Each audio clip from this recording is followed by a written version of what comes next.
সাধারণ মানুষ তো দুদিকে দাঁড়িয়ে, সাধারণ মানুষ অভিবাদন জানাচ্ছে, সৌজন্য বিনিময় করছে, নমস্কার করছে, হাত নাড়ছে। আর বিজেপির কজন গুন্ডা আমাদের দলের দীর্ঘদিনের সহকর্মী, সোশ্যাল মিডিয়ার অ্যাক্টিভ কর্মী, ওর বাড়িতে আমি এসেছি বাবার সাথে দেখা করতে, পরিবারের লোকেদের সাথে দেখা করতে। আমি দেখা করতে পারবো না, বহিরাগতদের পারমিশন নিয়ে আসতে হবে। এই বাংলার গণতন্ত্রের নমুনা। জামা প্যান্ট কাপড় জামা, মহিলাদের জামা কাপড় ছেড়ে দেওয়া হয়েছে। না, আমি দেখা করতে এসেছিলাম, কিন্তু এই পরিস্থিতিতে আমি পরিবারের বৃদ্ধ বাবা মাকে ছেড়ে যেতে পারবো না। কিচ্ছু নেই। এবং আমার কাছে হোয়াটসঅ্যাপ রয়েছে, হোয়াটসঅ্যাপের কমিউনিকেশনের স্ক্রিনশট রয়েছে। দেখুন, এখানে মিডিয়া রয়েছেন, তাও চাল ভাঙার চেষ্টা, ঘর ভাঙার চেষ্টা, দেওয়াল প্রায় ভেঙে দেয়, জানলা দরজা ভেঙে দেয়। আমি আমার কাছে সব রেকর্ড রেখে দিয়েছি। পুরো ঘটনাটা ভিডিওগ্রাফি হয়েছে, হোয়াটসঅ্যাপের মাধ্যমে জেলা পুলিশ সুপার, আইসি সবাইকে আগে থেকে অ্যালার্ট করা হয়েছে যে এখানে কিছু বহিরাগত লোকেরা জমায়েত করেছে, আপনারা ফোর্স পাঠান, ব্যবস্থা নিন। একজন পুলিশের প্রতিনিধি নেই, একজন। আমরা ভয় পাওয়ার লোক নই। সিপিএমের 34 বছরের অপশাসনের কাছে তৃণমূলের কর্মীরা মাথা নত করেনি। বিজেপি যদি ভাবে ধমকে চমকে আমরা ঘরে ঢুকে যাব, তারা মূর্খের স্বর্গে বাস করছে। কিন্তু যে পরিস্থিতি আজকে এরা তৈরি করেছে, আমার মনে হয় সিপিএমের বা ওই মধ্যযুগের বর্বরতাও এদের কাছে লজ্জা পাবে। যেভাবে মানে মাথাটা বেঁচে গেছে খালি আমার একটা হেলমেট পরেছিলাম বলে। আমার এখানে যারা সহকর্মীরা ছিল, এরা বুদ্ধি খাটিয়ে একটা হেলমেট, দুটো হেলমেট জোগাড় করে রেখেছিল, বললো দাদা এটা মাথায় পরে নিন। আপনি দেখুন আমার জামা কাপড়ের অবস্থা। 15 বছর, চশমা ভেঙে দিয়েছে, ঘড়ি টড়ি প্রায় একদম ছিঁড়ে, বেল্ট টেল্ট সব ছিঁড়ে দিয়েছে। পুলিশ নেই। আমি সংবাদ মাধ্যমের প্রতিনিধিদের বলবো যে এই প্রশ্নগুলোই আপনাদের তোলা উচিত। আমি এখন যেভাবে এসছি আমি একইভাবে বেরিয়ে যেতে পারি, কিন্তু আমি হয়তো বেরিয়ে গেলাম, এই যে সঞ্জুর বৃদ্ধ বাবা মা, তার উপর তো চড়াও হবে এই ছেলেগুলো, এই বখাটে ছেলেগুলো, যাদের পেটে ঘুষি মারলে কখ বেরোবে না। আমাকে বাইরে থেকে স্লোগান দিচ্ছে চোর, আর বাংলার বর্তমান মুখ্যমন্ত্রীকে নির্লজ্জ দোকান কাটার মতো হাত বার করে টিভির পর্দায় 5 লক্ষ টাকা ঘুষ নিতে দেখা গেছে। বাংলার কোনো মুখ্যমন্ত্রীকে টিভির পর্দায় আজ পর্যন্ত স্বাধীনতার পর এইভাবে নির্লজ্জভাবে কেউ টাকা নিতে দেখেনি। একমাত্র এই বিজেপির মুখ্যমন্ত্রী বর্তমানে, যিনি চুরি জচ্চুরি করে মুখ্যমন্ত্রী হয়েছে, যার মাথার উপর ইডি সিবিআই কেস ঘুরছে। Sir, we have seen that you also attacked. During visit, you are also attacked. No CAPF shot there. Sir, Nothing. They want to kill me. এরা আমাদের প্রাণে মারতে চায়। মেরে দিক, আমার মৃতদেহ উদ্ধার হোক এখান থেকে, কিন্তু আমি জায়গা ছেড়ে যাব না। আমি সঞ্জুর বৃদ্ধ বাবা মাকে এই অবস্থায় ছেড়ে যাব না যতক্ষণ না ফোর্স এসে রিকভার করবে। আমাদের এখানে যারা প্রতিনিধিরা রয়েছে, আমি বলবো থানায় আবার ফোন করো, মেসেজ করো, ফোর্সের জন্য রিকোয়েস্ট করো। যদি না পাঠায়, হোয়াটসঅ্যাপ পাঠিয়ে এটা অন রেকর্ড থাকুক। পুরো ঘটনার ভিডিওগ্রাফি রয়েছে। আমি হাইকোর্টের দৃষ্টি আকর্ষণ করছি, আমি রাজ্যপালের দৃষ্টি আকর্ষণ করছি।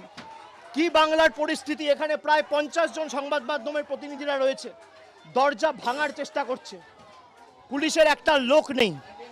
কি পরিস্থিতি হয়েছে আপনারা দেখুন। Sir, will you move to court, sir? Sir, will I will definitely move to court.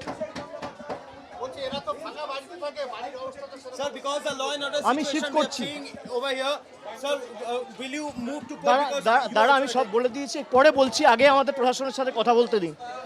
এই এসপিকে ফোন করো, এসপিকে বা আইসিকে ফোন করে হোয়াটসঅ্যাপে পাঠিয়ে রাখো, স্ক্রিনশট রেখে দাও। এই পুরো ভিডিওগ্রাফির পরেও যেখানে সংবাদ মাধ্যমে, টিভির ক্যামেরায় সব ধরা পড়েছে, তারপর প্রশাসনের একজন প্রতিনিধি এই মুহূর্তে ঘটনাস্থলে নেই। আর যতক্ষণ না এসে এদের বিরুদ্ধে ব্যবস্থা নেবে, আমি এখান ছেড়ে যাব না। রাত্রির 12টা বাজলেও আমি এখানে থাকবো। দেখি এদের কত ক্ষমতা।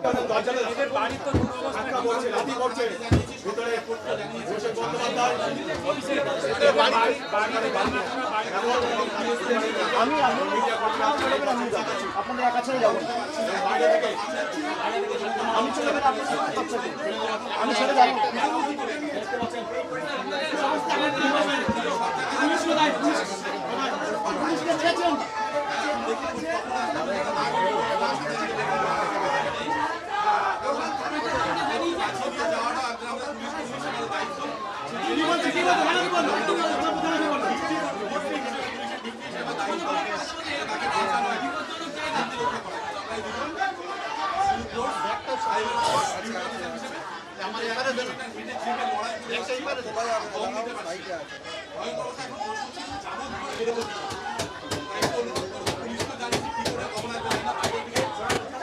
দেখুন দরজা ভাঙছে, দেখুন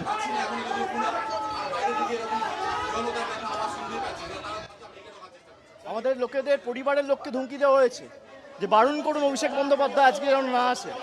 কেন? গণতান্ত্রিক দেশ, গণতান্ত্রিক সমাজ, ডবল ইঞ্জিন সরকার, এত ভয় কেন?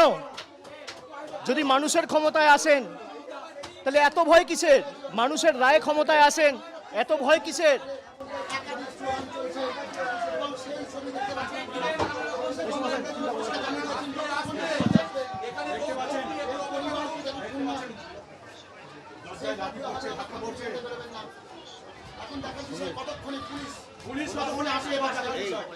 হোয়াটসঅ্যাপ পাঠিয়ে স্ক্রিনশট নিয়ে রাখুন। এই কে আছে বলতো, হোয়াটসঅ্যাপ পাঠিয়ে স্ক্রিনশট নিয়ে রাখতে।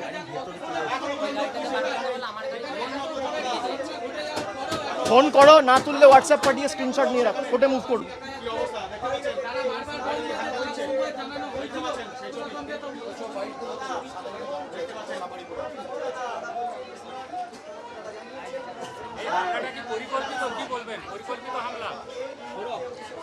আপনারা দেখেছেন তো, আপনার ক্যামেরা সব বন্দি হয়েছে, আমার তো বলার কিছু নেই।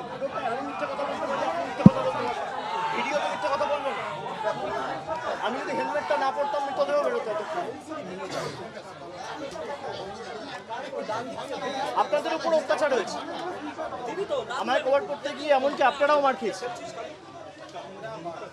আর এলাকার সাধারণ মানুষের স্বতঃস্ফূর্ততা দেখুন, হাত জোর করে সৌজন্য বিনিময় করছে মায়েরা।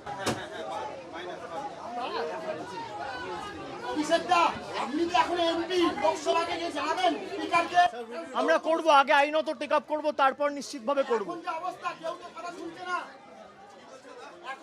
দেখুন আমাদের কর্তব্য জানানোর, আমরা বিচার ব্যবস্থার উপর আস্থাশীল, ভরসাশীল। আমরা কোর্টে মুভ করব। প্রত্যেকটা ভিডিওগ্রাফিক এভিডেন্স আমাদের কাছে আছে, আপনারা নিজেরা সাক্ষী। সুতরাং সাংসদ হিসেবে আগামী দিন প্রিভিলেজ মোশনও মুভ হবে এবং আমরা হাইকোর্ট, সুপ্রিম কোর্ট অবধিও যাব। খালি হাইকোর্ট নয়, সুপ্রিম কোর্টে, এমনকি আমি নিজে দরকার হলে পিটিশনার হব। আমার নিজের কেস, আমার অধিকার আছে। ভারতের সংবিধান আমাকে এই অধিকার দিয়েছে। অ্যাটাক তো আমার উপর হয়েছে।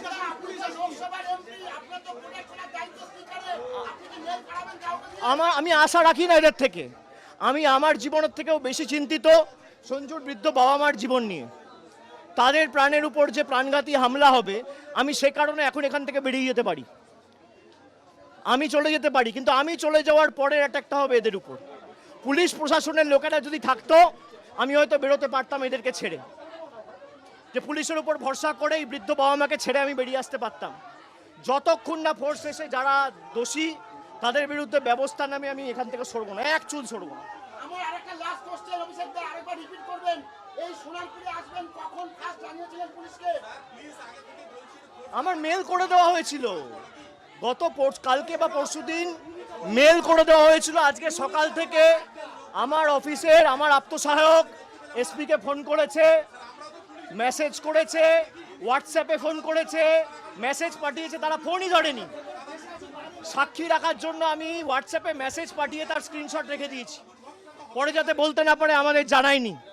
আর আপনারা খবর করছেন প্রায় 1 ঘন্টা ধরে, এখনো পর্যন্ত কোনো পুলিশের দেখা নেই।